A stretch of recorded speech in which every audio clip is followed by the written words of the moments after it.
Ya,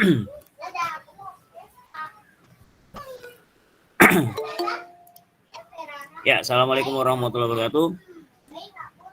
Waalaikumsalam. Waalaikumsalam warahmatullahi wabarakatuh. Bagi yang sudah absen di kolom chatting, tolong diulang lagi ya. Tadi belum direkam. Kalau belum direkam, percuma nanti tidak terekam juga chattingannya. Jadi yang udah chatting tadi absen, udah absen di kolom chatting, tolong diulang lagi.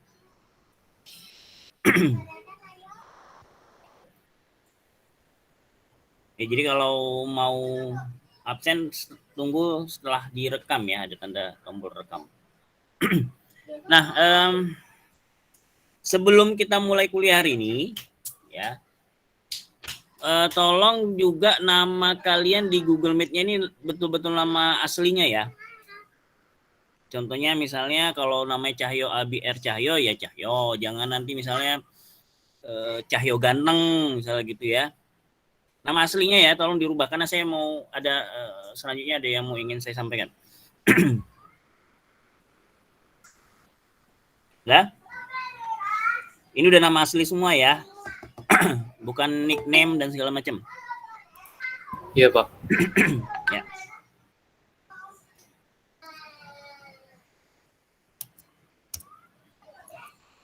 Ya, jadi hari ini kuis ya. Kuisnya itu sebentar paling hanya 10 soal masing-masing 15 detik. 15 detik karena ABCD. Caranya nanti setiap soal saya tampilin di slide ini hanya dikasih waktu 15 detik, siap nggak siap saya lanjutkan ke soal berikutnya sampai terakhir 10 soal. Ya. Anda cukup menjawab nanti di kolom chat misalnya soal nomor 1. Soalnya kan ABCD, misalnya 1 yang Anda benar jawaban B. Jadi cukup 1B. Itu ya. 1B. Nanti begitu seterusnya. Kalau soal nomor 2 Anda rasa nomor A yang benar, jawabannya 2A. Ya. Hanya Anda diberi waktu 15 detik mulai dari membaca soal sampai menjawabnya dan jawabannya di kolom chat yang tersedia di Google Meet ini.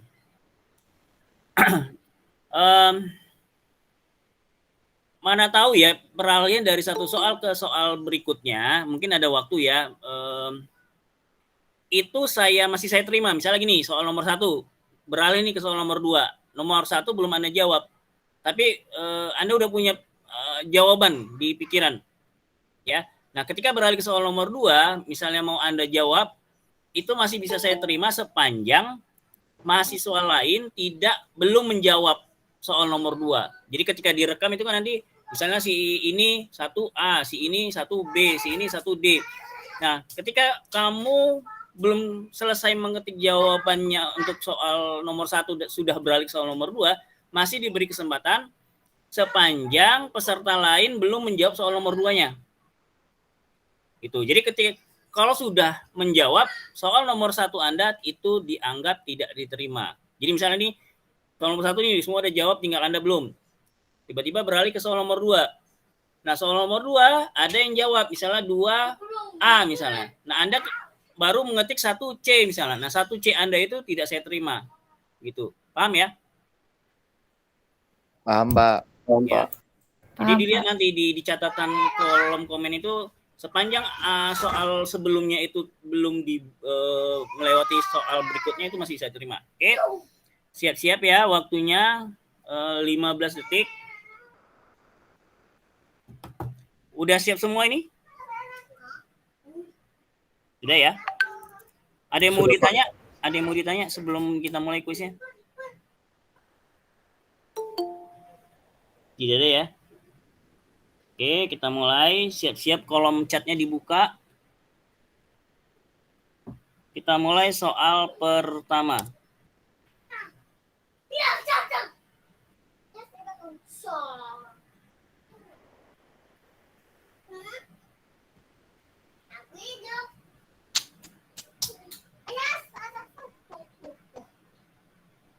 Saya kasih waktu 20 detik lah. Dah? Berikutnya.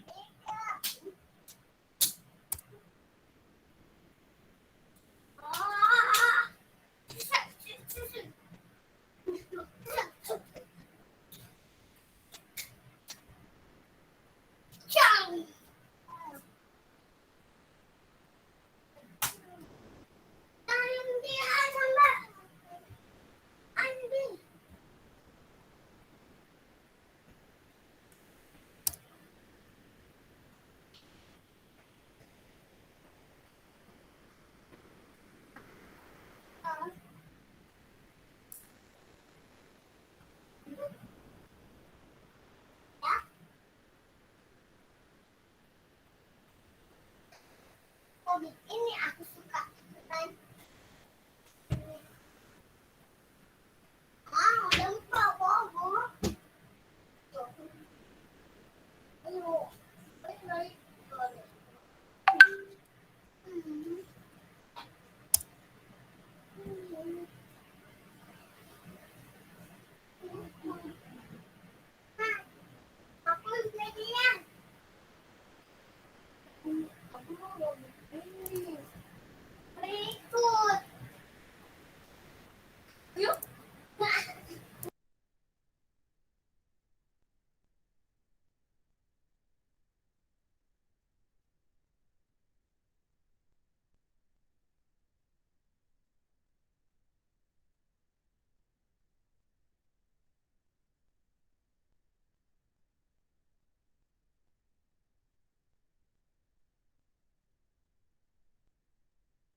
Pak, maaf Pak. Aduh, sinyal saya ini Pak. Tadi Pak, keluar Pak.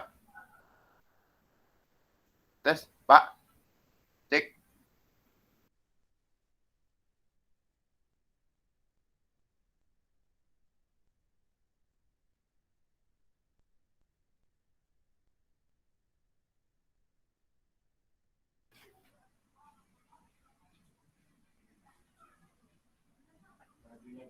Waduh.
Oke.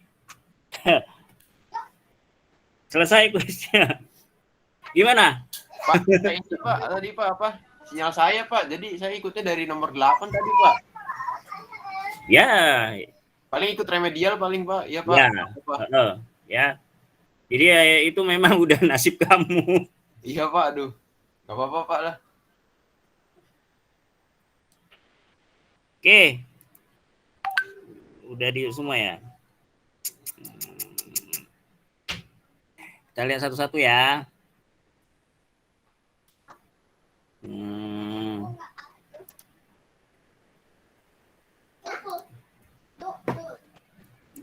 Bentar ya.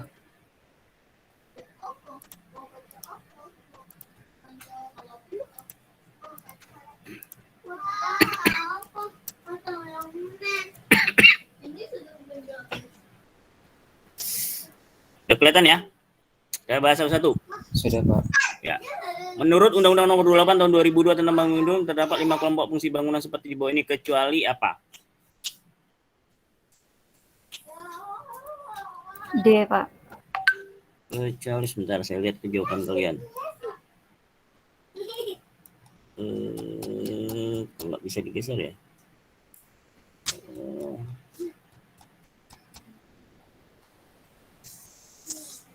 Oh, si banyak yang salah ini. Kok jawaban apa keagamaan? Keagamaan kan ada.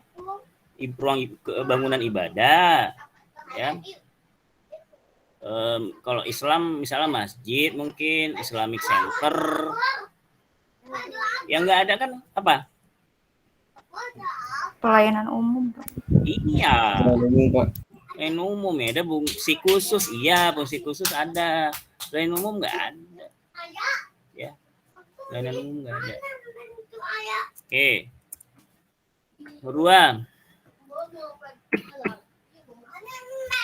bangunan dengan ketinggian 8 lantai termasuk kategori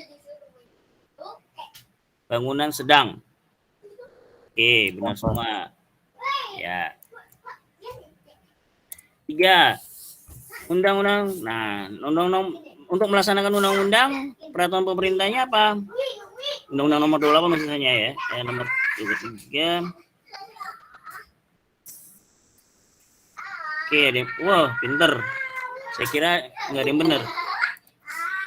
Ya, pinter. Ya. Jawabannya nomor. Siapa yang yakin dengan jawabannya? Jawabannya nomor A. A, Pak. Ya. 4. Jumlah lantai minimal satu bangunan yang wajib menyediakan lift.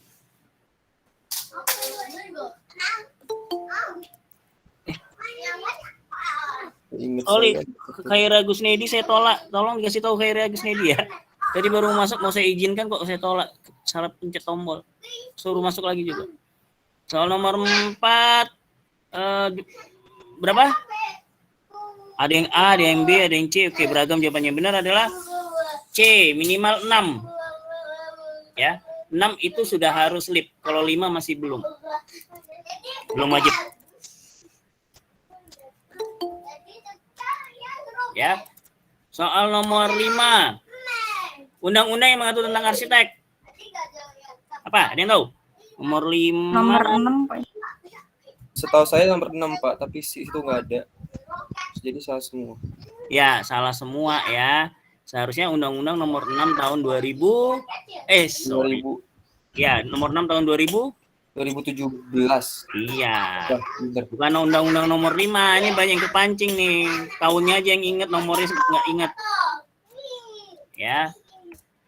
Nomor 6 kepanjangan KLB. Ini awas ini kalau ada yang salah nih ya. Koefisien lantai bangunan 6B.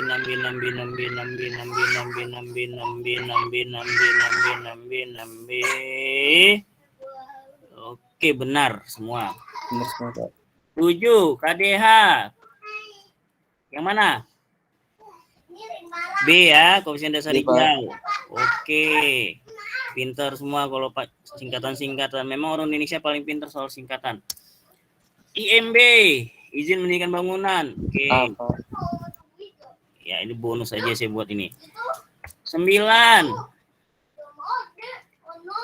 Peraturan mengatur tentang bangunan gedung di DKI Jakarta. Jawabannya B. D. B, Pak. Perda nomor 23. Peraturan daerah DKI Jakarta nomor 7 tahun 2010. Kok nggak ada yang benar ini? Oh, ada. 10. Menurut Undang nomor 28 tahun 2002, klasifikasi bangunan komersial dapat digunakan lebih dari 20 tahun termasuk kategori A, ya, bangunan permanen. Menurut konstruksinya, kalau menurut tingkatnya beda lagi, ya. Oke. Udah tahu ya jawabannya ya. Jadi udah bisa nilai saya benar berapa, saya salah berapa, nilainya berapa. Jadi bagian tadi sinyalnya bermasalah, ya itu saya nggak bisa mengakomodasi post mayornya ya, karena kalau kuis-kuis kayak gini kan aturannya memang jalan terus ya. Jalan terus, nggak bisa diinstruksi. Seperti itu, kecuali UTS. UTS ya, itu pun UTS jatah waktunya tetap misalnya setengah jam ya tetap setengah jam. Gitu ya. Kemudian bagi yang tadi kehadiran sebentar ya, telat hadirnya, silakan ikutin nanti kuis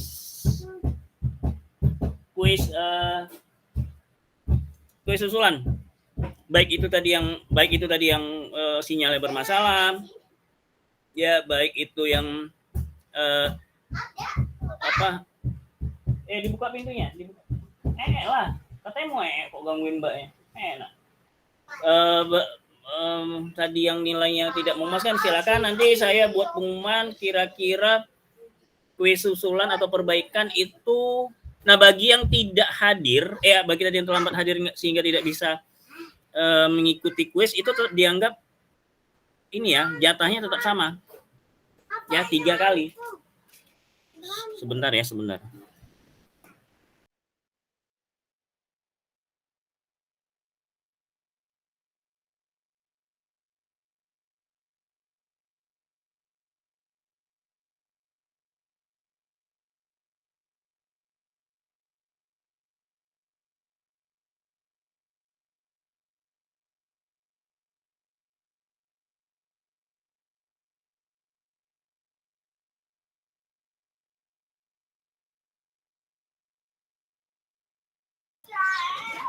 Ya, bagi tadi mahasiswa yang telat hadir, itu dianggap tadi ikut kuis ya. Jadi maksudnya jatahnya tetap 3 kali. Ya, termasuk dengan kuis yang revisian, nilai perbaikan. Itu ya. Karena tadi saya udah menunggu waktu 5 menit, belum hadir juga, saya mulai tadi. dan mahasiswa udah cukup lebih dari separuh tadi. Ya, makanya saya mulai aja tadi. Oke, ada pertanyaan dari kuis ini? Waktunya lebih kapan kira-kira? Mau malam ini juga langsung dibuat kuis? Jadi nanti paling saya share linknya, kemudian nanti ikut, paling kuis kan sebentar ya, kayak tadi kan. Nah, tadi waktunya terus saya tambah ya, tidak 10 detik, ternyata 10 detik kayaknya nggak mungkin lah. Baca soalnya aja mungkin udah 5 detik, baca jawabannya 5 biji itu, kalau tinggal 10 detik berarti masing-masing 2 detik, nggak mungkin. Belum mikirnya. Jadi tadi rata-rata 30 detik saya buat. Jadi kalau nanti buat kuis susulan juga 10 soal, dikasih waktu masing-masing 30 detik, berarti lebih kurang 300 detik sama dengan 5 menit. 5 menit ya. Nggak lama lah. Kira-kira kapan mau kuis susulan? Kuis perbaikan? Kalau saya sih Pak, terserah Bapak sih Pak. Bisanya malam. Malam bisa, malam ini. Kalau saya bisa Pak, tapi nggak tahu nih yang lainnya Pak.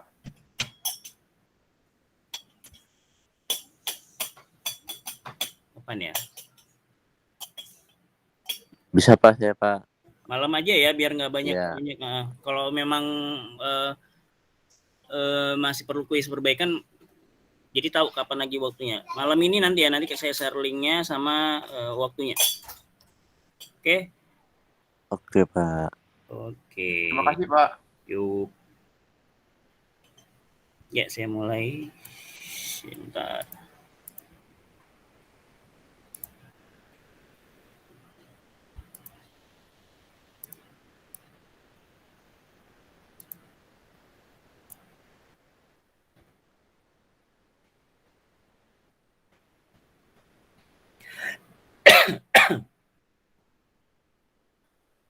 kemarin udah bahas tentang Undang-Undang Nomor 28 Tahun 2002. Sekarang kita coba ke peraturan langsung ke Perda DKI-nya. Sama tentang bangunan gedung tahun 2010. Jadi bayangin cukup lama ya dari undang-undang yang muncul tahun 2002, DKI Jakartanya sendiri membuat peraturan sendiri itu tahun 2010. Lebih kurang 8 tahun, butuh waktu 8 tahun untuk mengeluarkan suatu perda. Ya, jadi setiap peraturan itu biasanya memang cukup lama karena butuh rapat-rapat tertentu ya, rapat-rapat tertentu. Gitu. Ya. Isinya sebenarnya hampir-hampir sama dengan undang-undang ya, beberapa poin lah ya. Contohnya seperti fungsi bangunan gedung sama, di sini juga ada 5 fungsi ya. Kemudian, nah ini fungsi bangunan ada fungsi hunian, keagamaan, usaha, sosial budaya, dan khusus sama ya. Kemudian satu bangunan gedung dapat memiliki lebih dari satu fungsi sama. Kemudian dalam menyelenggarkan bangunan gedung itu dikendalikan pertama melalui IMB ya. Jadi dalam pembangunan gedung itu ada beberapa poin yang untuk menertibkan. Adek sebentar ya.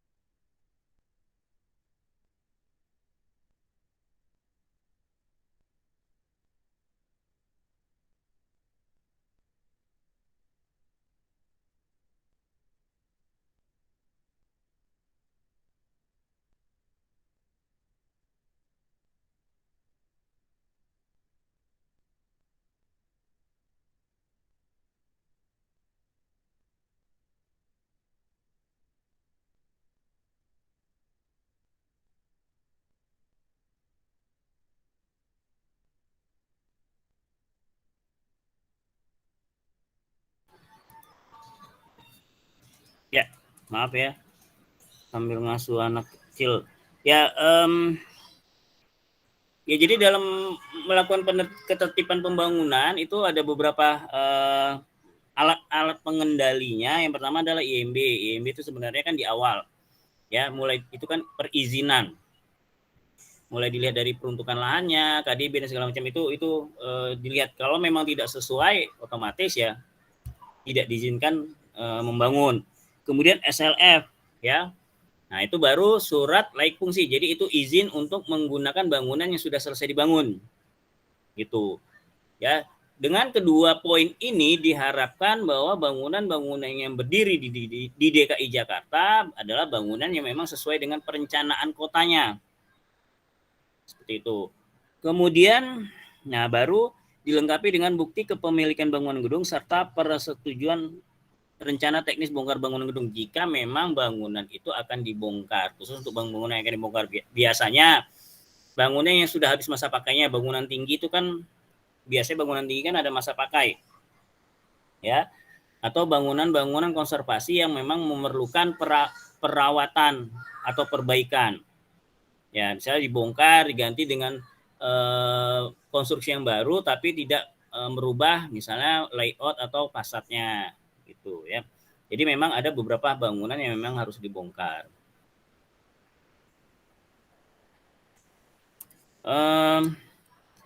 Nah ini fungsi bangunan gedung tadi sama ya, sama dengan undang-undang tadi. Ya, ini sama juga.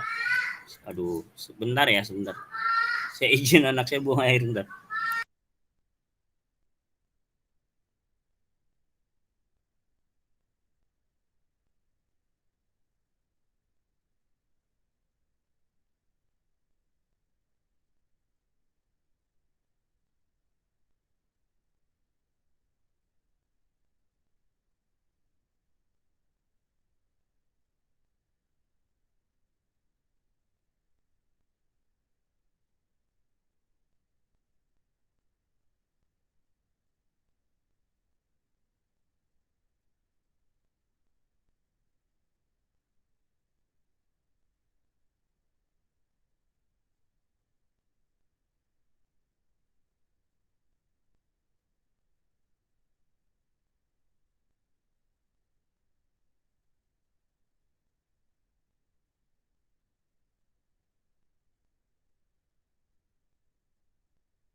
Oke, ini sama aja surat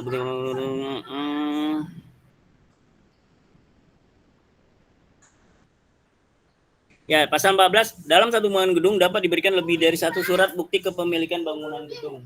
Ya, misalnya itu tadi serata title apartemen kan dalam satu bangunan gedung itu biasanya ada beberapa bukti surat kepemilikan tergantung jumlah unit apartemennya. Gitu ya. Jadi dalam satu bangunan gedung bisa dari beberapa kepemilikan bangunan. Bagian dari bangunannya. Kepemilikan bangunan gedung dapat dialihkan kepada pihak lain. Oke.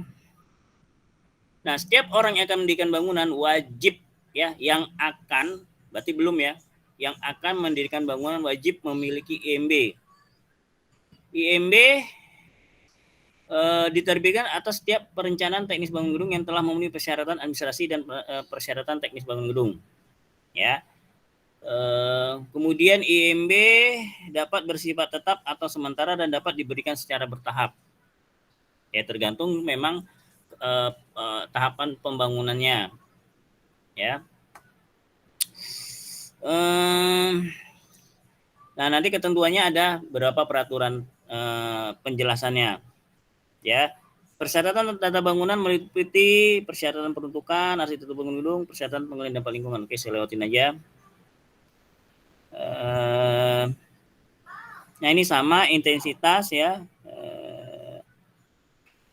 Intensitas bangunan itu berapa persyaratan? Yang pertama kepadatan itu berarti KDB, KLB ya, GSB, KDB, KLB ya, itu yang kepadatan. KDH.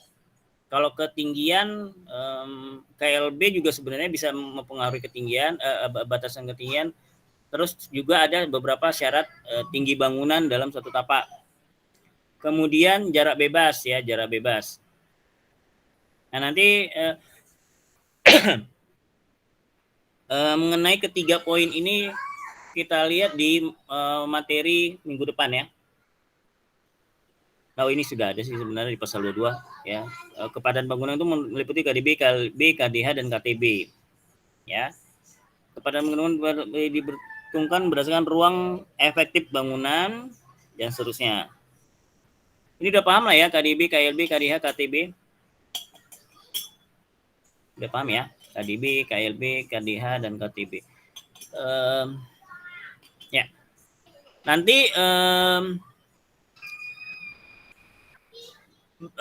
basement itu bisa masuk. Jadi basement itu kan bangunan ya, bangunan tapi di bawah tanah. Nah, basement itu nanti bisa masuk dalam kategori ruang hijau. Sepanjang, nanti ada persyaratannya. Ya, tapi saya jelaskan aja dulu di sini. Sepanjang atap basement yang pertama kan yang paling mendekati lantai dasar ya, basement 1, basement 2, basement 3 semakin ke bawah ya semakin angkanya makin gede. Nah, atap basement 1 itu sepanjang lebih besar jaraknya dari 3 meter dari muka tanah. Jadi kalau muka tanah baru ketemu atap basement, kalau 3 meter atau lebih itu masuk dalam hitungan koefisien dasar hijau. Gitu. Tapi kalau kurang itu nggak bisa dihitung koefisien dasar hijau. Sepanjang memang di atas basement itu ya ruang terbuka hijau ya. Tapi kalau misalnya basementnya itu jaraknya, atap basement satunya itu jaraknya kurang dari 3 meter, walaupun di atasnya itu ruang hijau, ada pohon, ada rumput gitu ya, itu tidak bisa masuk dalam kategori ruang hijau. Paham ya? Tuh. Paham, Pak. Ya. Oke. Nah, ini ketentuan jarak bebas bangunan kita lihat lagi nanti di materi berikutnya ya. Karena ada beberapa syarat. Jarak bebas bangunan itu nanti ada beberapa ketentuan perhitungannya.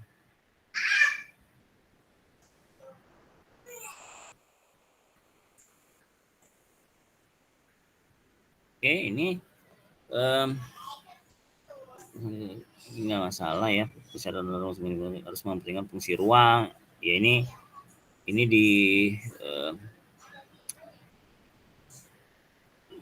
sudah bisa Anda pahami lah, efektivitas, keselamatan, kesehatan, kenyamanan, kemudahan. Oke, tinggi. Nah, tinggi L lantai dasar satu bangunan gedung yang diperkenankan hanya mencapai maksimal 1,2 meter. Lantai dasar ya. Di atas tinggi rata-rata jalan. Gitu. Jadi misalnya teras nih, kalau kamu punya rumah di klaster townhouse ya atau rumah kota gitu ya. Townhouse itu kan rumah kota atau rumah bandar istilahnya. Ada coupling, ada komplek perumahan yang paling hanya beberapa unit rumah, biasanya itu townhouse tengah kota.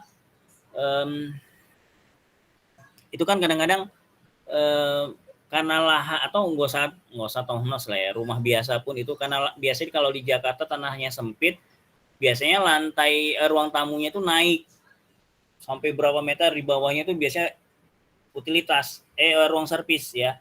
Entah itu garasi, entah itu ruang tidur pembantu atau ruang tidur asisten rumah tangga, ruang kerjanya, setrika, ruang gudang atau dapur kotor. Biasanya di bawah. Ya, jadi untuk ruang umum dan ya untuk rumah tinggal sendiri di lantai atasnya. Nah, itu kan kadang-kadang naik tangga tinggi ya. Nah, maksimalnya sebenarnya 1,2 meter. Itu ya. Tapi kalau rumah townhouse saya lihat lebih ya, karena memang mereka kan berada di lingkungan kompleks sendiri. Tapi kalau misalnya di jalan umum ya, jalan umum itu maksimal 1,2 meter. Ya. Tuh. Nah, tinggi tanah persil yang lebih 1,2 meter di atas tinggi rata-rata jalan, maka tinggi maksimal lantai dasar ditetapkan sama dengan tinggi rata-rata muka tanah perkarangan asli. Maka tinggi maksimal lantai dasar ditetapkan sama dengan tinggi maksimal lantai dasar itu masuk. Oh, dapat ya. Bentar ya. Maka lantai dasar ditetapkan sama dengan tinggi rata-rata muka tanah perkarangan asli. Jadi gini, yang dihitung itu jadinya muka tanahnya, muka tanah perkarangannya, bukan jalan lagi. Jadi kalau memang misalnya lebih dari 2 meter, 1,2 misalnya 2 meter dari muka jalan, diusahakan perkarangan kalian dinaikkan 80 cm. Gitu. Jadi ngitungnya bukan dari muka jalan tapi dari perkarangan kalian. Gitu. Ya.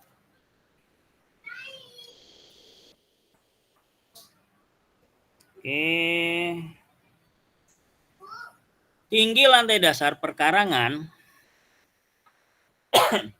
tinggi lantai dasar perkarangan atau persibangun gedung yang berada di bawah titik ketinggian PL banjir dapat digunakan sebagai ruangan. Ya, dapat digunakan sebagai ruangan. Bagian bangunan gedung yang berada di bawah titik banjir, ya, di bawah titik banjir tidak diperhitungkan sebagai lapisan bangunan. Ya, jadi bukan dihitung lantai dasar, lantai 1 atau 2, tapi tidak dihitung level lantai bangunan, gitu ya. Atau biasanya disebut basement atau semi basement. Maka hitungnya beda sendiri. Jadi kalau misalnya bangunan 20 lantai basementnya misalnya bangunan 20 lantai termasuk basement, nah kalau basementnya 4 lantai berarti bangunannya itu 16 lantai gitu ya. Jadi hitungannya itu dipisah.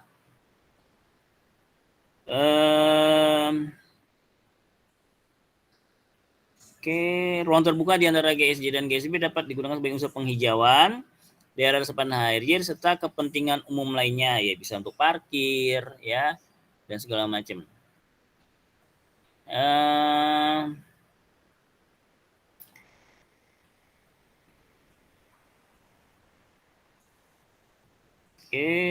Bendungan di langsung. Bagian bangunan di depan GSB adalah, nah jadi yang bagian atau unsur bangunan gedung yang diperkenankan di depan GSB. Jadi ini GSB. Ada beberapa bagian ya, bukan gedungnya. Bagian gedung yang masuk ke daerah GSB. Yang pertama adalah detail atau unsur bangunan gedung akibat keragaman rancangan arsitektur dan tidak digunakan sebagai ruang kegiatan.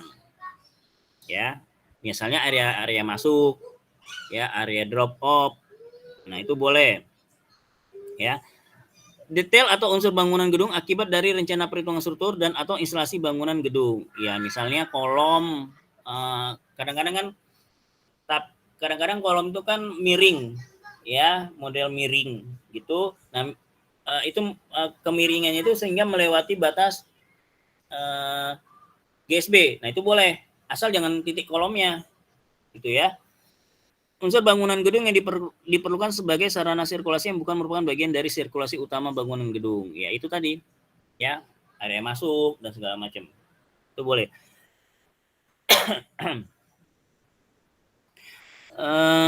Oke.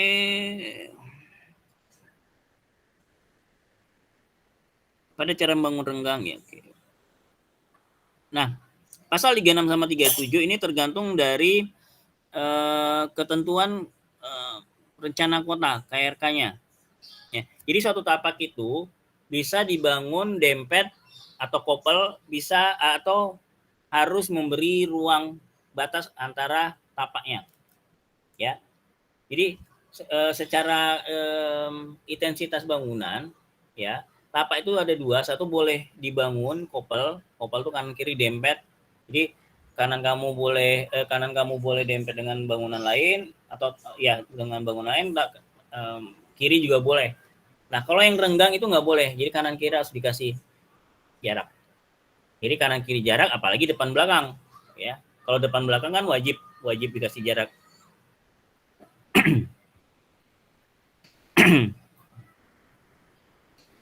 Pada cara membangun rapat, pada cara membangun rapat, bidang dinding terluar tidak boleh melampaui batas perkarangan, ya iya. Karena itu berarti punya tanah orang, nggak boleh, ya, nggak boleh melampaui. Baik itu konstruksi yang berbatasan langsung dengan tanah atau mengambang, kayak tadi ya, misalnya kolomnya miring, nah miringnya itu sampai ke tanah sebelah, itu nggak boleh, ya. Struktur dan pondasi bangunan gedung terluar harus berjarak sekurang-kurangnya 10 cm dari batas pekarangan kecuali untuk rumah tinggal, ya. Jadi pondasi kolom, ya, tidak harus minimal 10 cm dari batas pekarangannya. Ya, kecuali rumah tinggal boleh nempel. Tapi itu pun tolong tembok kalian itu masing-masing punya temboknya sendiri, ya. Jadi jangan misalnya bangunan sebelah udah dibangun, kalian tinggal nempel aja gitu ya, nggak boleh, ya. Itu tidak beretika namanya. Selain itu juga masalah ini ya,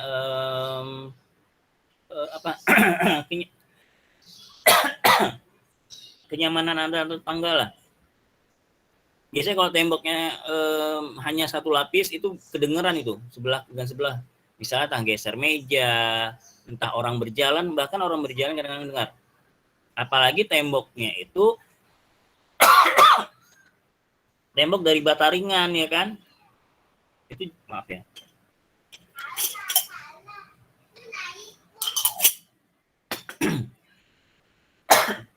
Apalagi dari tembok bata ringan itu akustiknya sangat lemah itu. Ya, akustiknya sangat lemah. Jadi kalau punya nempel di batas tapak kalian, tolong juga buat dinding ya, masing-masing buat dinding sendiri.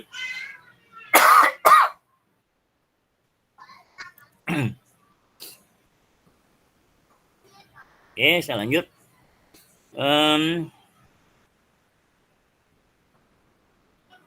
Ya. Bangunan untuk rumah tinggal minimal memiliki ruang yang terdiri dari ruang pribadi, private, ruang bersama, ruang publik, dan ruang pelayanan, ruang servis, ya. Ruang pribadi ya ruang tidur, ya. Ruang kerja, ruang bersama ya ruang tamu, ya. Ruang pelayanan ya dapur sama kamar mandi. Ruang servis itu maksudnya ya, ruang pelayanan.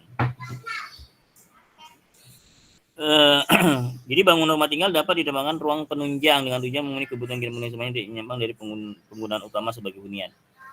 Ya, jadi boleh ditambah fungsi lain, kecuali tidak asal tidak menyimpang. Ya, misalnya rumah tinggal Anda mau dijadiin kios atau toko atau klinik atau salon, itu nggak boleh. Ya, kecuali memang dari awal ada izin. kalian mengajukan IMB udah seperti itu. Udah. Tapi ketika di jalan Anda mau tambah, ya nggak boleh. Gitu. Dan itu pun ketika kalau misalnya mau mulai dari awal itu sudah didesain seperti itu, diperbolehkan asal memang sesuai dengan peruntukannya. Ya, intinya itu aja lah. Ya sesuai peruntukan, sesuai peruntukan. Gitu. Ada yang mau tanya sampai sini pasal 38 ini? Dari saya nggak ada, Pak. Ya, kita lewat aja ya. Ruang ronggata pada bangunan gedung fungsi hunian rumah tinggal harus mempunyai penghawaan dan penyalaman yang memadai ya. Jadi ruang bawah atap, kan ada tuh yang ruangan bawah atap itu tetap harus ada pencahayaan dan penghawaan alami. Dilarang digunakan sebagai dapur atau kegiatan yang mengandung bahaya api. Nah, luasnya tidak boleh lebih dari 50% luas lantai di bawahnya. Gitu. Dan tidak dianggap sebagai penambahan lantai bangunan. Tuh, ya, jadi artinya tidak dihitung. Dan tidak boleh lebih dari 50% lantai di bawahnya. Jadi kalau tadi ruangan kalian dua lantai terus di bawahnya data, berarti lantai 2-nya maksudnya ya. Itu tidak boleh besarnya lebih besar dari 50%. Oke. Penambahan luas lantai atau jumlah lantai pada suatu bangunan diperkenankan apabila memenuhi batasan KDB dan KYB. Oke, itu udah paham lah. Setiap pemilik bangunan gedung wajib menyediakan sarana parkir kendaraan sesuai dengan standar ketentuan berlaku. Di sini tidak disebut bangunan gedung apa, termasuk berarti rumah tinggal. Dalam hal ini kalau nggak punya garasi, kalau nggak punya garasi ya minimal carport. Jadi jangan parkirnya di tepi jalan di depan rumah Anda. Itu jadi nggak diperbolehkan. Tapi tetap aja di sini tetap ya. Banyak di Jakarta mah dekat-dekat rumah saya aja banyak, nggak usah gitu, satu gang rumah saya itu ya ada yang parkir di gang. Bayangin ya, udah gang sempit minta ampun, parkir di gang ya. Ya mau dibilang apa? Penjelasan sarana parkir tidak boleh mengurangi koefisien dasar hijau. Nah, jadi parkir itu udah jelas, udah secara tersurat bahwa dia bisa mengurangi koefisien dasar hijau karena memang tidak termasuk dalam hitungan koefisien dasar hijau ya parkir. Luas lantai bangunan yang dipergunakan untuk sarana parkir tidak diperhitungkan dalam perhitungan KLB selama tidak. Nah, lihat. Luas lantai bangunan, ini bangunan ya. Bangunan parkir tidak diperhitungkan dalam perhitungan KLB selama tidak lebih dari 50% KLB yang ditetapkan. Jika lebih, maka diperhitungkan 50% terhadap KLB. Nah, kembali ya. Jadi kalau selama KLB tidak lebih besar dari KLB, misalnya KLB-nya 2 misalnya ya. Nah, ternyata bangunan parkir kalian hanya 0,5 misalnya. Nah, itu tidak dihitung. Ya, tidak dihitung KLB. Tapi jika lebih, maka selebihnya itu tetap dihitung setengah.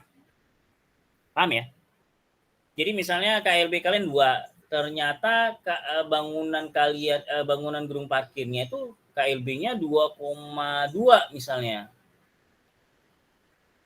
Ya, 2,2. Nah, 0,2-nya itu, lebihnya itu tetap dihitung setengah, berarti 0,1. Jadi KLB gedung parkir kalian itu 0,1. Gitu. Paham ya? Untuk menambah KLB bangunan secara utuh. Karena kadang-kadang kan biasanya gedung parkir kan bangunan utama ini gedung parkir sendiri ataupun atau biasanya gedung parkir di bawah gedung utama di atas, tapi jarang sih, biasanya gedung utama parkirnya beda sendiri bangunannya. Nah, itu kalau tidak lebih dari KLB dia nggak dihitung KLB. Jadi cukup dihitung KLB bangunannya aja, bangunan utamanya. Misalnya kalau kantor ya kantor KLB kantornya. Tapi kalau misalnya KLB punya gedung parkir dan KLB-nya misalnya 2, ternyata gedung parkir lebih dari 2, maka sisanya itu yang dihitung. Itu pun dihitung setengah, bukan utuh. Gitu ya. Paham ya? Paham nggak? Kalau nggak, ini soalnya nih masuk kuis ini.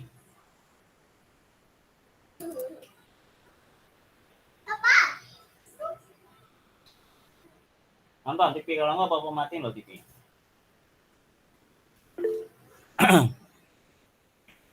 Jadi gini,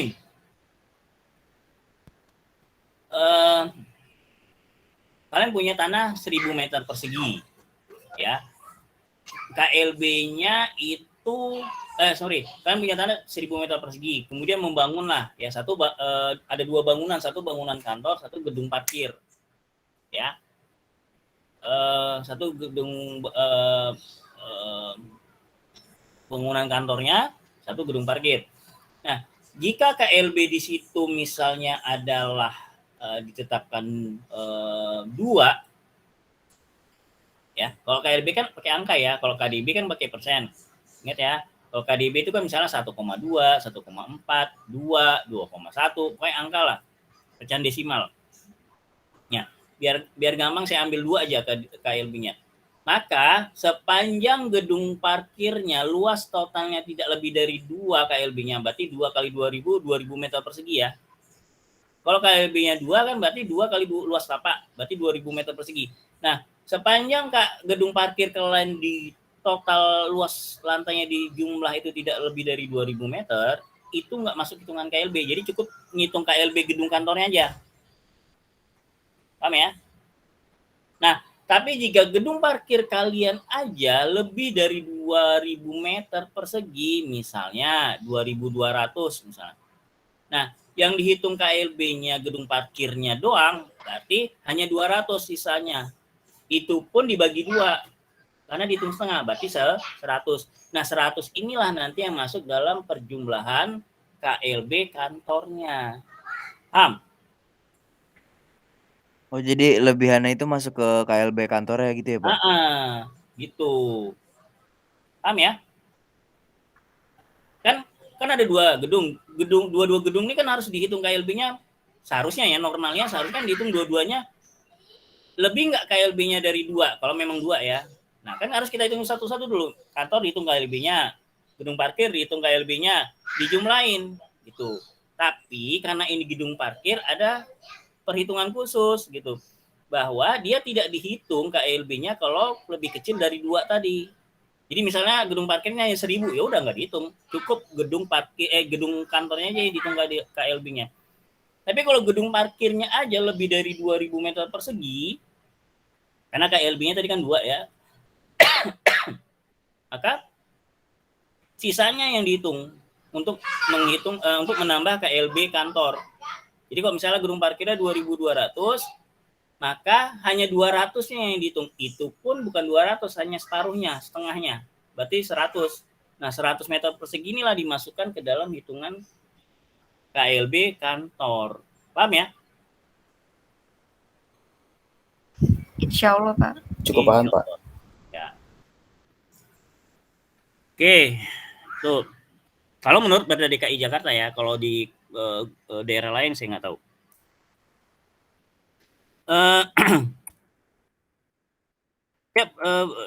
Oke, nah sama ya pasal 5 bahwa basement tidak boleh melebihi KTB dan harus memenuhi ketentuan koefisien dasar hijau. Oke, ini udah paham tadi ya.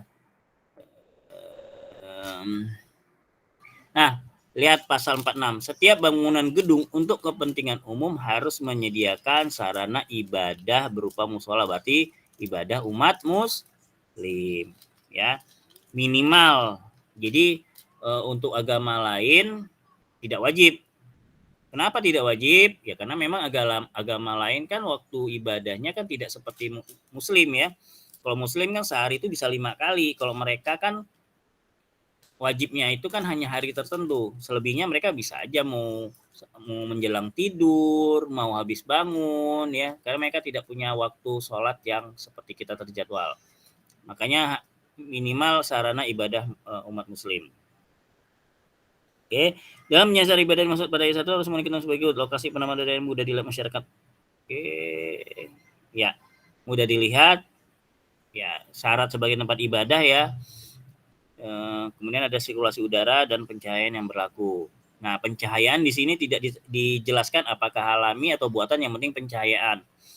Ya, jadi makanya kita lihat di gedung-gedung itu ya di basement biasanya, karena memang pencahayaannya bisa pencahayaan buatan, tidak diwajibkan pencahayaan alami kan, seperti itu.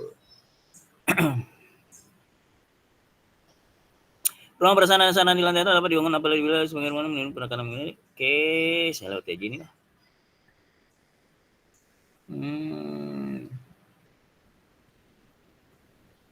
Mezanin yang luas. Nah, jadi bisa Anda bayangkan ya, dulu teori-teori KDB KLB itu begitu sederhana, ternyata ketika penerapannya ada hitungan khusus ya. Oh, ternyata gedung parkir tidak dihitung KLB asal, kan ada. Jadi ada perhitungan khusus dan ada persyaratan khusus, bisa kita lihat di sini. Ya, jadi yang penting prinsip dasarnya sudah paham, tinggal nanti memahaminya, aplikasinya gimana itu bisa dilihat di peraturan di kota kalian. Ya, yang penting tahu prinsip dasarnya lah, KDB itu apa, KLB itu apa. Jangan KLB nggak tahu nih ngitungnya. Ada yang belum tahu nggak KLB ngitungnya gimana? Tanya aja, nggak masalah, jangan malu. Ini jangan KLB nggak tahu ngitungnya. Ada yang nggak tahu?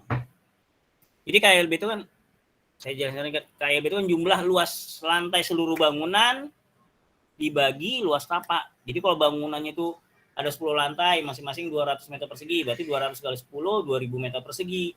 Dibagi luas tapak. Kalau tapaknya itu hanya 1000, berarti 2000 bagi 1000, KLB-nya 2. Ya, semoga paham lah. Karena saya pernah ke depan dulu awal ngajar di Pranata nggak tahu KLB, bayangin. Ya, dulu udah lama, udah beberapa tahun yang lalu.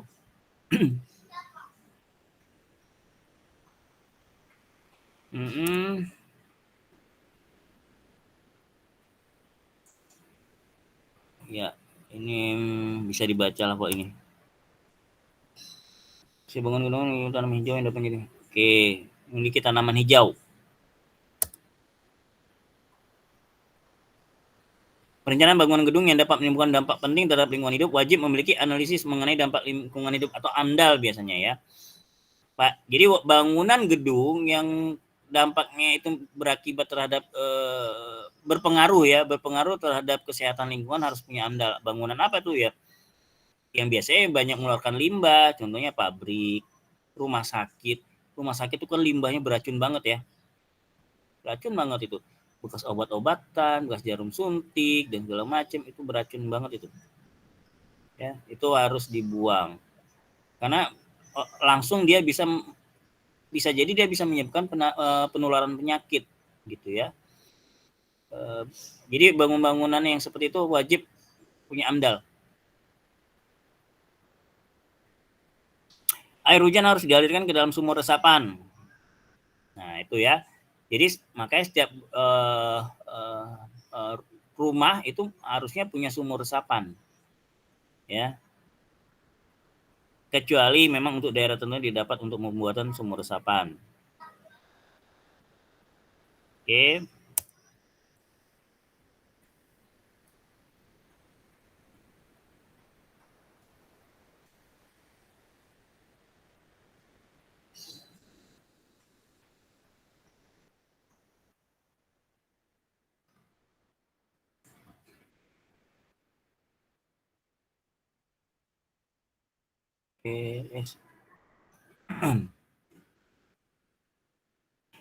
Bangunan gedung harus dilindungi terhadap baik kebakaran, sistem produksi pasif dan aktif, kecuali rumah tinggal ya, rumah tinggal sederhana.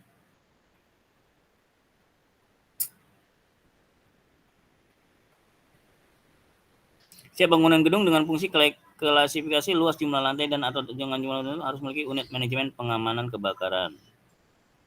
Ya. Nah, harus sudah punya manajemennya khusus itu.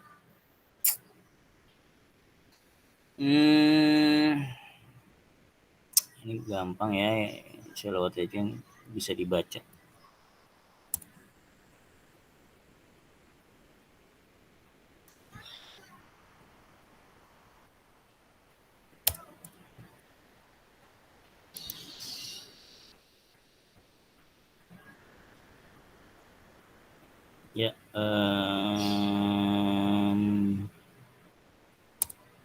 Bangunan memiliki sistem pengalian, menyelip, kebakaran.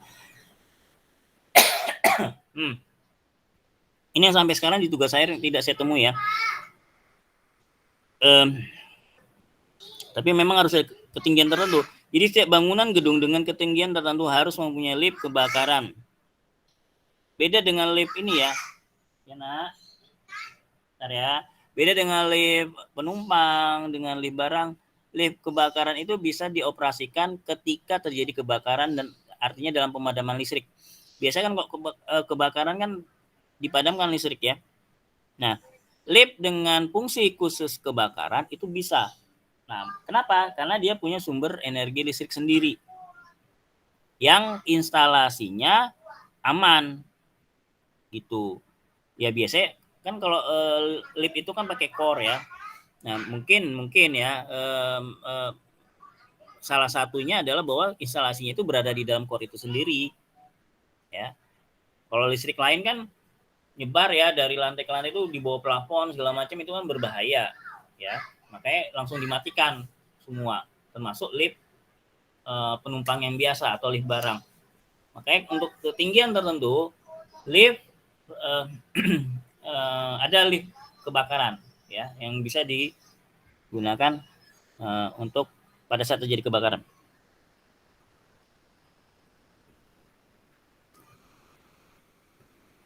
Ya, oke.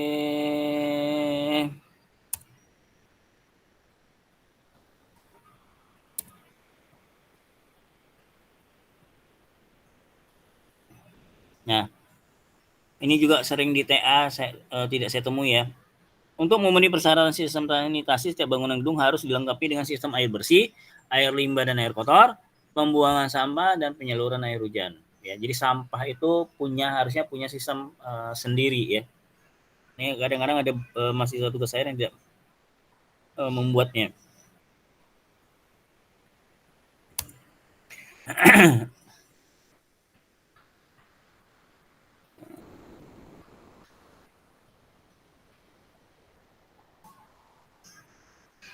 Oke.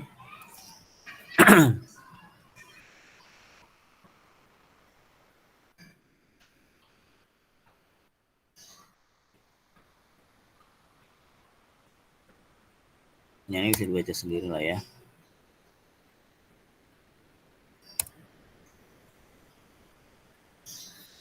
Nah, pasal 100, setiap bangunan gedung untuk kepentingan umum harus memenuhi persyaratan kemudahan fasilitas dan aksesibilitas bagi penyandang disabilitas. Ya. Nah, jadi harus bisa diakses oleh penyandang disabilitas untuk bangunan umum. Ya. Jadi minimal untuk masuk ke lobinya itu selain tangga, lengkapilah dengan ram yang sesuai dengan persyaratan teknis tertentu.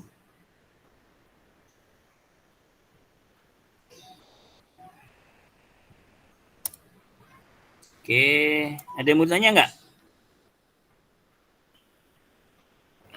Pak, saya mau nanya. Yang peraturan tentang basement tadi itu loh Pak, yang di atasnya itu dia nggak bisa ruang terbuka. Gitu, Pak. Itu saya belum paham Pak. Jadi gini, basement pertama, lantai basement 1 itu kan, jadi kan dari lantai dasar yang ke bawah tuh basement 1, basement 2, basement 3, seterusnya ya. Jadi jika basement 1 atapnya itu ya, atap basement 1, kadang-kadang kan basement itu keluar dari gedung ya, utama. Jadi misalnya di bangunan gedung, kadang-kadang dari atas sampai ke basement ya lurus. Nah, kadang-kadang bangunan gedung basementnya keluar. Paham ya? Nah, itu yang ini maksudnya itu yang ini, yang basementnya keluar dari bangunan gedung. Berarti kalau keluar dari bangunan towernya itu, berarti kan di atasnya tanah nih. Nah, jika atap basement 1 ya, itu jaraknya lebih dari 3 meter dari muka tanah, maka itu bagian itu dihitung KDH. Paham ya? Jika lebih dari 3 meter. Paham. Tapi jika kurang, maka itu tidak bisa dihitung KDH. Walaupun misalnya ini tanah, ini muka atap basement, jaraknya 2 meter.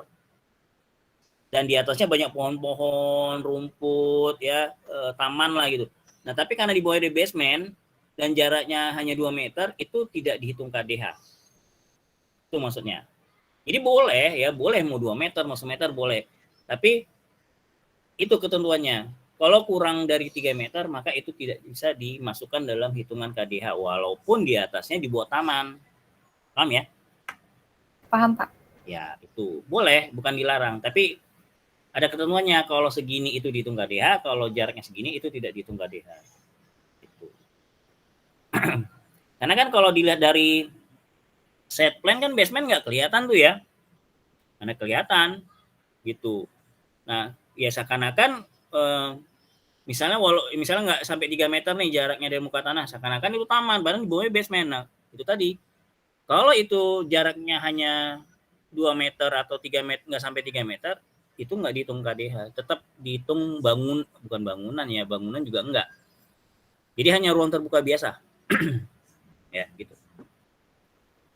Jadi kalau misalnya KDH-nya disyaratkan 10%, itu nggak masuk dalam 10%, tidak dihitung 10%. Kalau kurang dari 3 meter, itu aja sih. Ada pertanyaan lagi?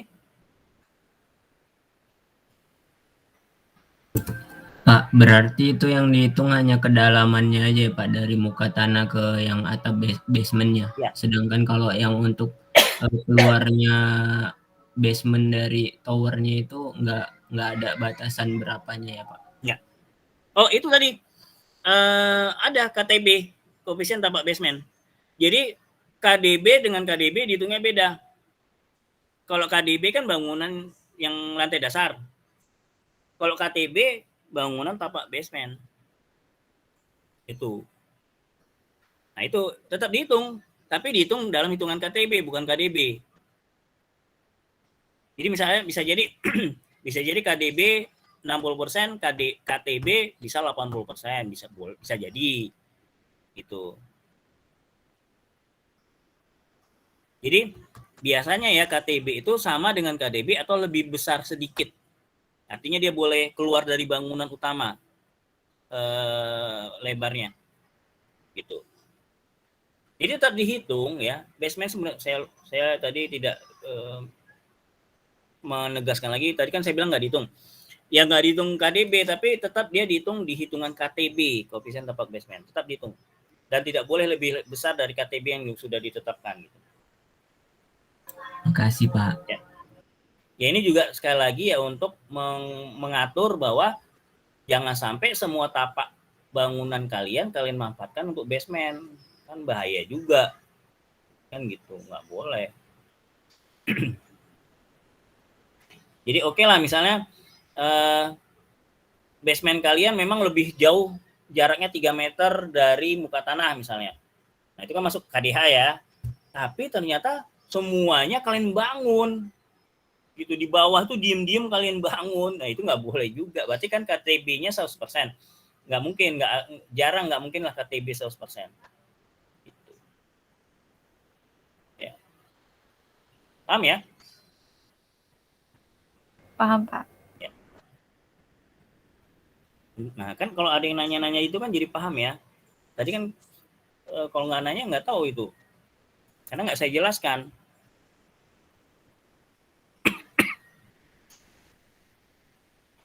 Oke, saya lanjut. Nah, ini tadi ya. Nah, ini kan ada pertanyaan. Setiap bangunan gedung dengan ketinggian di atas 5 lantai, ya, di Undang-Undang Nomor 28 pun juga ada ini. Di atas 5 lantai berarti 6, ya.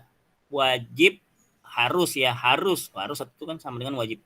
Dilengkapi dengan sarana transportasi vertikal berupa lift. Setiap bangunan gedung, dia nggak disebut bangunan gedung apa. Jadi termasuk rumah tinggal.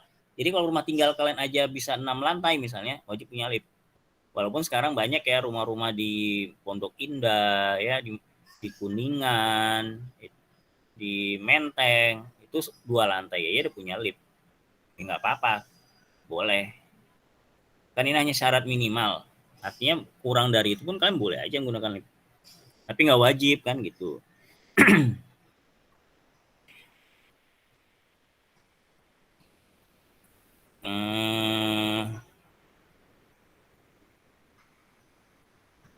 Ya, kapasitasnya harus disesuaikan. Setiap bangunan gedung yang menggunakan lift harus dilengkapi dengan lift kebakaran, ya, termasuk rumah tinggal. Itu, ya, termasuk rumah tinggal, karena nggak disebutkan ini bangunan gedung apa ini. Ya, masuk rumah tinggal kalau sudah punya lift harusnya dilengkapi dengan lift kebakaran. Tapi kalau rumah tinggal mungkin yang untuk syarat yang 6 lantai kali ya, kalau 2 lantai aja nggak perlu lah. Lift kebakaran sebagaimana yang dimaksud pada ayat 3 dapat berupa lift khusus kebakaran atau lift penumpang biasa atau lift barang yang dapat diatur pengoperasiannya. Nah, jadi boleh lift khusus, boleh lift penumpang biasa atau lift kebakaran yang difungsikan sebagai lift kebakaran asal utilitasnya itu tadi. Berarti dia harus punya listrik sendiri minimal, ya. Karena kalau terjadi pemadam kebakaran tuh pasti kalau terjadi kebakaran tuh pasti biasanya listrik mati, ya. Udah otomatis mati. Nah, lift kebakaran ini boleh lift khusus, boleh lift penumpang biasa atau lift lift barang, ya. Tapi itu tadi utilitasnya harus dipikirin. Listriknya harus dipikirin.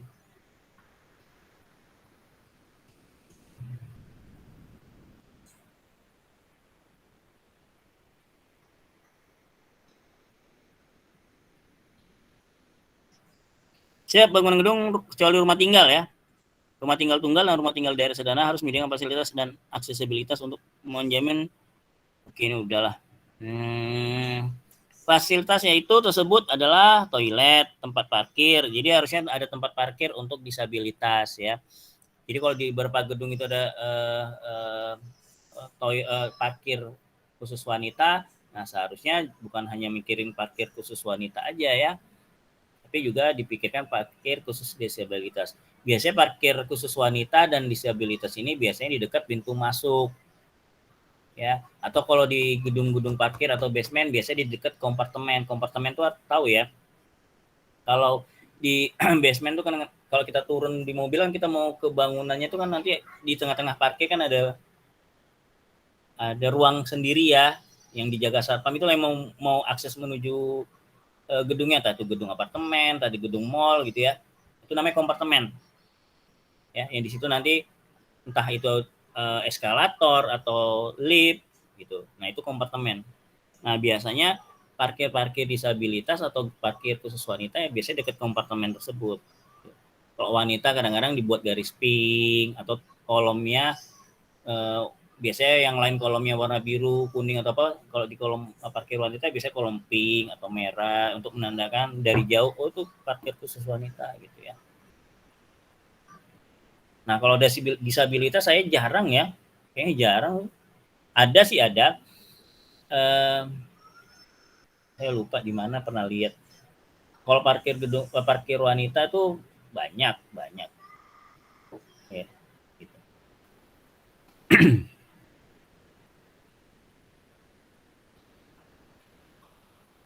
Nah, setiap bangunan gedung untuk kepentingan umum, ya ingat untuk kepentingan umum harus dilengkapi prasarana dan sarana pemuatan bangunan gedung meliputi ruang ibadah, ruang ganti, ruang bayi, toilet, tempat parkir, tempat sampah, fasilitas komunikasi, dan sarana informasi. Nah, kalau saya lihat, nah kayak di mall itu kan seharusnya ada pusat informasi ya. Nah, saya beberapa kali ke mall itu kadang-kadang nggak ada. Ya. Jadi ketika nanya itu bingung. Mau makan misalnya kadang-kadang saya kan kalau saya biasanya makan yang praktis saja KFC misalnya. Mau naik Pak di sini ada KFC terus di lantai berapa itu bingung ya karena kadang-kadang suatu mall tuh nggak punya. Gitu. Paling ada papan penunjuk lah. Ya di tiap dekat eskalator biasanya ada papan penunjuk. Tapi kan baca papan penunjuk ini kan agak repot ya. Enaknya sih nanya langsung biasa ke security. Nah, hampir susah sekarang.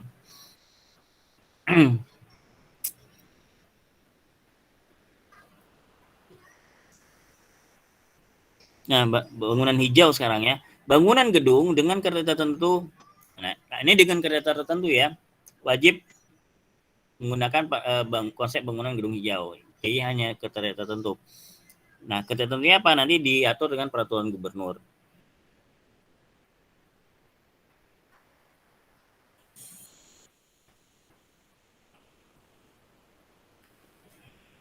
Ya.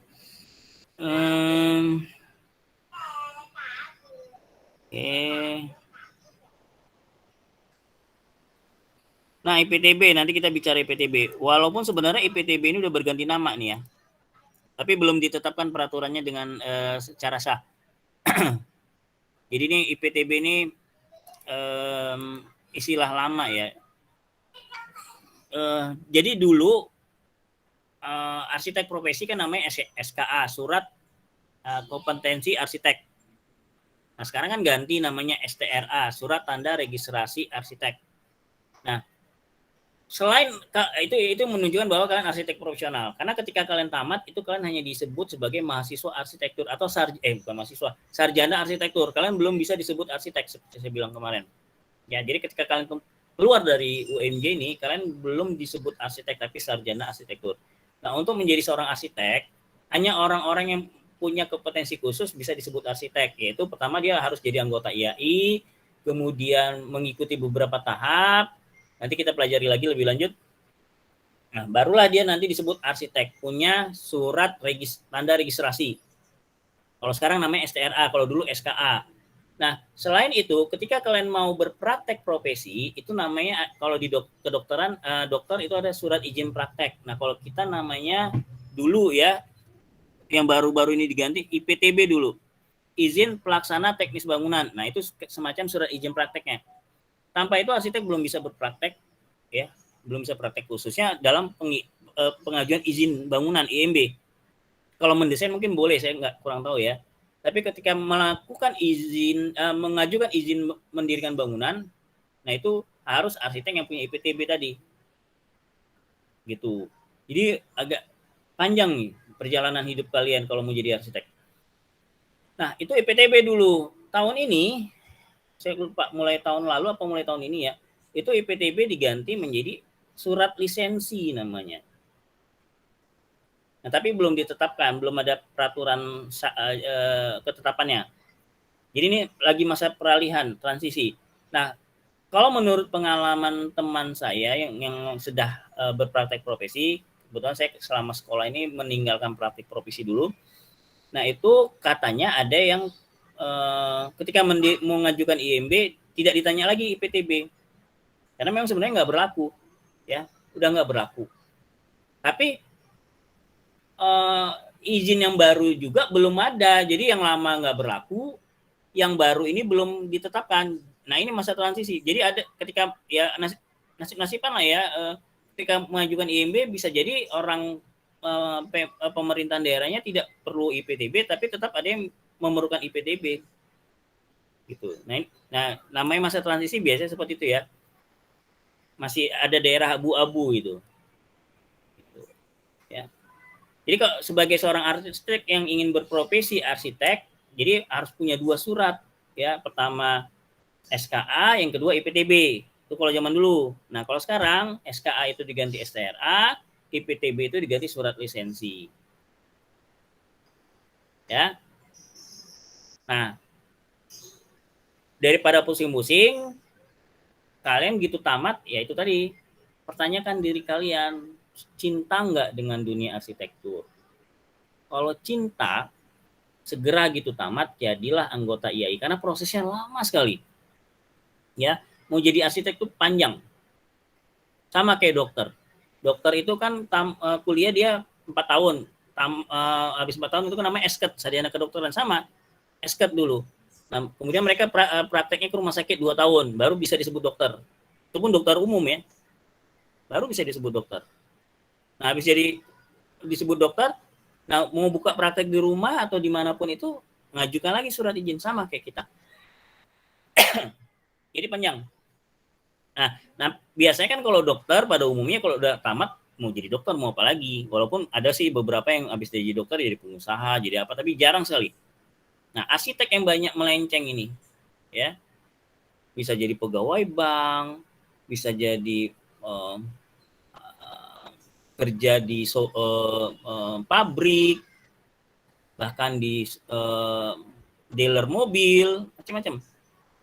Ya, jadi seperti saya bilang, mumpung masih ada waktu, coba dalamin diri kalian. Cinta nggak dengan arsitektur? Ya, seperti yang saya bilang tadi, yang kemarin mungkin saya pernah jelaskan. Kalau kalian berdebar-debar melihat tumpukan batu kali, ya, kalau kalian jalan berdebar-debar ketika melihat ada keramik model baru, ada lampu gantung yang oke, kalau ada sinyal-sinyal seperti itu, itulah arsitek. Ya. Tapi kalau biasa aja ngelihat batu kali, lihat batu bata, lihat semen, bagus, nggak usah dipaksa. Syukur-syukur kalian lulus dari UMJ udah selesai udah. Carilah pekerjaan yang kalian senangin lah, mau jadi fotografer, mau jadi pegawai bank, silahkan. Nggak usah jadi anggota IAI, nggak usah dipaksa, ya. Jadi kalau lah dulu kalian sudah salah milih prodi, mungkin dari SMA kan nggak tahu nih cita-cita apa, bingung ya. Tiba-tiba udah tamat SMA mau kuliah kemana? Yaudahlah ikut arsitek, masuk arsitek lah. Entah itu disuruh orang tua, entah itu pacarnya masuk situ duluan mau pengen ngikut, entah itu saya iseng-isengnya daftar di situ yang diterima. Misalnya satu mau jadi kedokteran, satu mau arsitek, ternyata yang diterima di arsitek ya. Ya udahlah daripada kosong gitu ya. Nah, sekali lagi diberi kesempatan tanya pada diri kalian. Ini udah masuk kuliah, udah mau selesai semester 7. Tanya lagi ya. Jangan dipaksa lah, hidup dipaksa tuh nggak enak, apalagi pekerjaan. Kalau saya memang dari kecil pengen jadi arsitek. Jadi saya dari kecil tuh udah tahu di tamat SMA ngambil daftar arsitek dan pengen jadi dosen. Ya karena orang tua saya dosen. Jadi dari kecil saya sering diajak ke kampus, memperhatikan dia mengajar. Ya, wah enak ya jadi dosen ya. Ngomong di depan kelas orang pada ngeliatin gitu ya. Itu di pikiran saya waktu kecil dulu. Wah enak ya. Yaudah. Jadi dalam benak diri saya memang jadi dosen. Alhamdulillah dosen dan arsitek tercapai dua-duanya. Gitu. Ya. Kenapa? Karena kita tahu apa yang kita mau. Jadi keinginan kita itu sebenarnya bagian dari doa. Ya. Nah, tapi kalau kalian nggak punya keinginan, doa apa yang harus dikabulkan Allah? Gitu. Jadi kalian harus punya keinginan dulu. Nah, keinginan itu sebenarnya bagian dari doa, seperti dia bilang. Ya. Jadi kalau nggak punya keinginan, apa yang mau dikabulkan sama Allah? Oke, coba tetapkan sekarang. Mau jadi arsitek nggak? Kalau nggak ya udahlah, ikutin aja kuliah Pak Dedi, ikutin, melongo gitu ya. Gitu ada kuis, ikutin. Kan kalau kuliah saya kan gampang aja ya, yang penting hadir. Kalau kuis sama tugas bisa diperbaiki, udah. Ya, nilainya kan 60% tugas sama kuis. Insya Allah lulus. Yang penting ikut UTS, UAS aja udah. UTS-nya 0, UAS-nya 0, minimal dapat C kan lulus kan ya. Gitu kan. Gampang kok kelas saya. Gitu ya. Jadi penting lulus aja dulu S1 dulu lah ya. Jadi kalau kalian merasa waduh bukan jalan saya nih, tapi udah terlanjur udah semester 7 ya udahlah. Ikutin aja kuliahnya. Ya nggak usah neko-neko. Gitu. Ya. Itu masukan dari saya sih, sekedar sharing aja pengalaman. Waktunya sudah mau habis, saya absen dulu ya.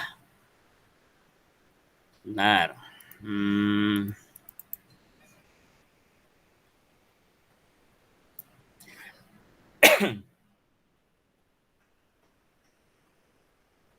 Saya panggil ya namanya, tolong dijawab. Rian Dimas ada? Hadir, Pak. Hadir ya. Ahmad Rian Budiman? Ada, Pak. Hadir. Alif Muzaki Salim? Hadir, Pak. Hadir. Alisa hadir. Anissa? Anissa hadir, Pak. Hadir. Arento Pandu Alfianto. Jadi kayaknya ada ya Arento ya. Ada yang tahu nggak Arento datang nggak? Arento enggak ya, memang nggak datang ya. Arento Arento ada sih Pak. Ada kan ya? Tapi kok di absen nggak ada nih? Di absen nggak ada, di kuis nggak ada. Tapi kayak tadi ada. Emang Tapi ada dia ya? masuk nih Kak di sini. Mana? Arento Pandu ada. Mana di Arento? ini. Arento? Kok nggak jawab? Arento? Nggak jawab, nggak buat absen ini? Arento? Coba lihat dia di chatting kalian. Ada nggak Arento? Nggak ada kan? Kuis juga nggak ikut ini.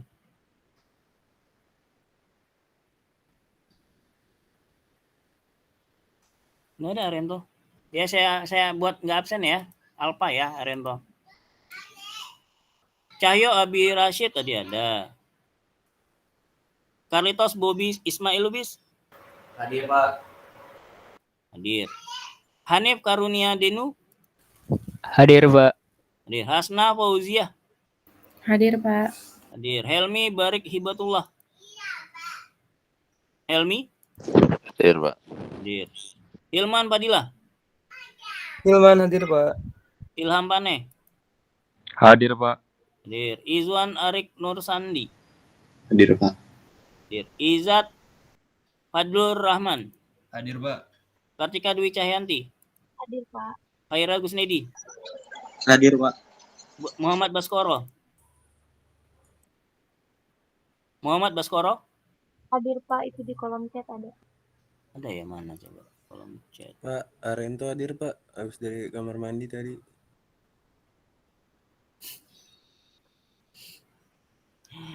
Terus kok nggak kamu isi absen ini Arento? Dari kamar mandi apa dari mana kamu? Kamar mandi, Pak. Dari awal kuliah kamu di kamar mandi sampai sekarang? Enggak, tadi pas lagi absen. Tapi kok kuis kamu nggak ada nih? Kuis tadi saya kelewatan, Pak. Oh. Oke. Ya, Pak. Maaf ya, Pak. Ya, itu absennya harusnya diisi. Kamu nggak ngisi kan? Udah, Pak. Hah? Absen kayaknya udah deh.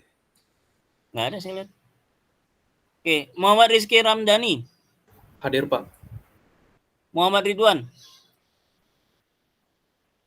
Muhammad Ridwan. Ya, Pak. Hadir. Muhammad Fahri. Hadir, Pak. Muhammad Fauzan Adima Fadir. Faidir. Muhammad Fauzan Adima Faidir. Nggak ada ya. Muhammad Ibnu Fahri. Ibnu hadir, Pak. Nur Huda Ali hadir. Putri Sri Wulandari hadir. Putri hadir. Ramadan Fawaz Pak Rafli. Hadir. Ramasati Gusdianingrum. Hadir, Pak. Hadir. Restu Sulhab hadir. Rifki Khansyah Hadir, Pak. hadir. Rusnama Pasda Bima Tukmaru Hadir, Pak. hadir. Satrio Prayogo Hadir, Pak. hadir. Tiara Amelia. Hadir, Pak. Andiani Imantaka. Hadir, Pak. Alif Pia Walinda Putri. Hadir, Pak. Naupal Fajri Nugroho Hadir, Pak. hadir. Rizka Khairunisa Hadir, Pak. hadir. Sari Hibatunisa Fadila Hadir, Pak. hadir. Satrio Aji Nugroho Prasetyo. Satrio Aji Nugroho Prasetyo. Ada? Iya, Pak. Satrio Aji Nugroho Prasetyo. Oke, ada. Hadir. Oke, jadi yang tidak hadir Muhammad Fauzan Adima Faidir saja satu orang, benar ya? Muhammad, benar ya? Oke. Oke, waktunya sudah mau habis. Ada yang mau ditanya nggak? Pak, saya mau nanya tapi agak di luar ini tadi sih, Pak. Ya, silakan. Kalau kolam renang itu, Pak, dia masuk hitungan KLB atau tidak, atau masuk 50% ukurannya aja atau gimana, Pak? Jadi kolam renang itu tergantung ya. Kalau di dalam bangunan berarti ya dihitung KDB KLB. Kalau di lantai dasar berarti hitung KDB. Kalau di lantai tertentu ada perhitungannya sih sebenarnya ya. Kalau di luar bangunan ya itu tidak dihitung KDH, jadi hanya dihitung ruang terbuka biasa. Gitu. Jadi misalnya kalau KDB juga enggak, KDH juga enggak. Kan kadang-kadang gini ya. Untuk lantai dasar itu kan ada dua, satu KDB, satu KDH di lantai dasar itu. Nah, KDB misalnya 60%, biasa KDH sisanya tapi lebih kecil. Jadi kalau KDB 60%, KDH biasanya hanya 10 atau 20, nggak mungkin KDH 40. Ya. Nggak mungkin KDB tambah KDH 100% itu nggak mungkin. Kalau ada, karena saya hampir tiap semester lah saya temui itu anak TA ini ya. Karena mungkin kadang-kadang perhitungan KDB dan segala macam itu nggak bisa didapat. Ya susah, jadi ngarang-ngarang aja. Nah, ketahuan ngarangnya KDB sama KDH 100% nggak mungkin. Jadi biasanya KDB 60 misalnya, ya sebentar. KDB 60%, biasanya KDH 20%. Jadi sisanya 20% itu hanya untuk ruang terbuka biasa. Nah, itulah kolam renang dihitung masuk ruang terbuka biasa, bukan KDH. Bukan KDH, bukan juga bangunan. Karena apa? Karena kolam renang itu di beton, tidak. Ya, nanti kita ambil yang baru. Karena kan di beton, jadi nggak bisa untuk sebagai resapan air. KDH itu kan diharapkan memang selain hijauan untuk daerah resapan air. Gitu. Nah, kenapa basement itu bisa di bawahnya basement dihitung KDH sepanjang 3 meter? Karena dianggap jarak 3 meter tanah itu tanah bisa menyimpan air dan bisa dimanfaatin oleh tanaman di atasnya. Tapi kalau kurang dari itu karena terlalu dekat itu dianggap tanah tidak bisa menyimpan air sehingga dia lari kemana-mana. Ya. Dan bisa jadi merusak akar tanaman yang di atasnya, merusak basement kalau kurang dari 3 meter.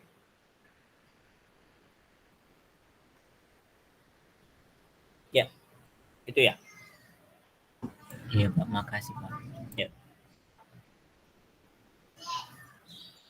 Ada lagi yang mau tanya?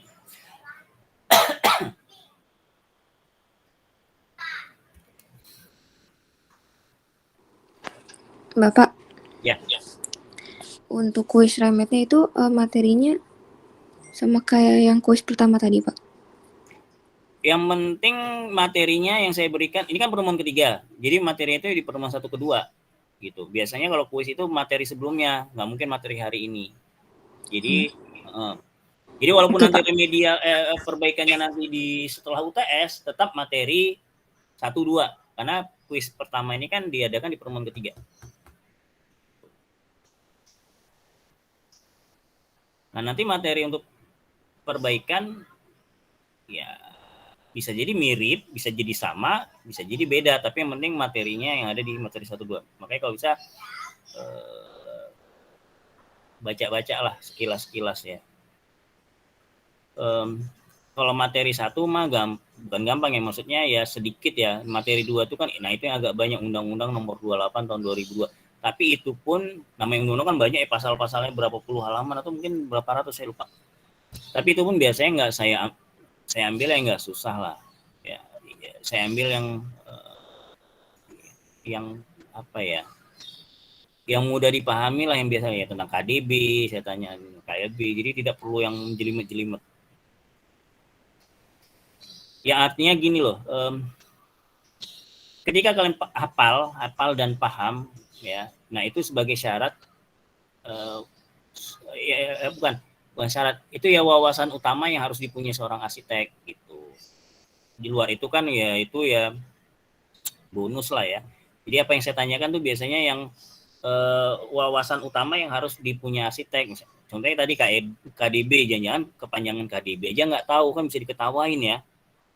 Nanti tamat dari sini kalian KDB nggak tahu, nggak usah apa itu KDB, kepanjangan KDB aja nggak tahu. Nah itu kan bahaya itu.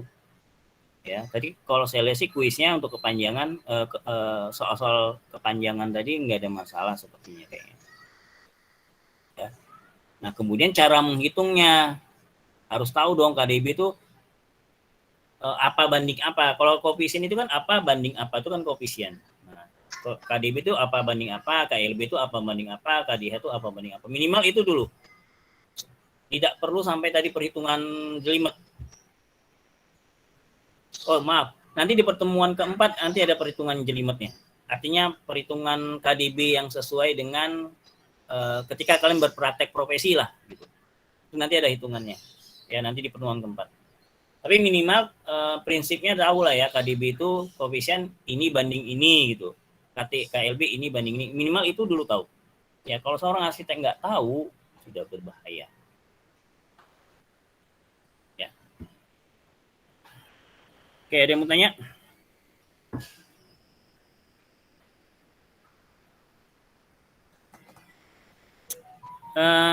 Siap untuk malam ini?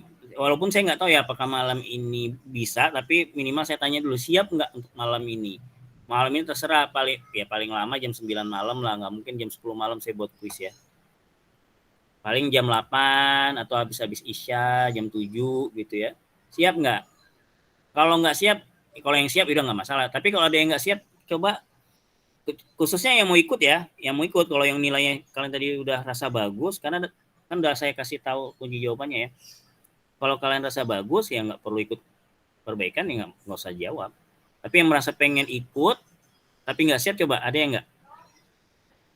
Oh nanti malam Pak saya diajak ortu nih, shopping. Tuh. Nggak masalah, ya kita ganti hari. Ada nggak? Kayaknya nggak ada ya. Nggak ada yang ngisi kolom chat sih. Nggak ada kayaknya. Berarti nanti malam insya Allah ya, kalau saya bisa juga. Kalau nggak bisa ya mungkin lain waktu. Nggak ada pertanyaan? Kalau ada masih saya tunggu nih.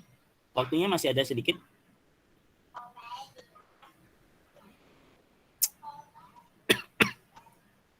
Nggak ada ya?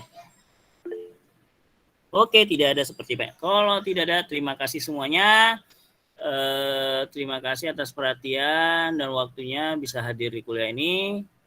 Sampai ketemu lagi di pertemuan berikutnya. Wassalamualaikum warahmatullahi wabarakatuh. Waalaikumsalam warahmatullahi wabarakatuh. Terima kasih Bapak. Makasih Pak. Ya.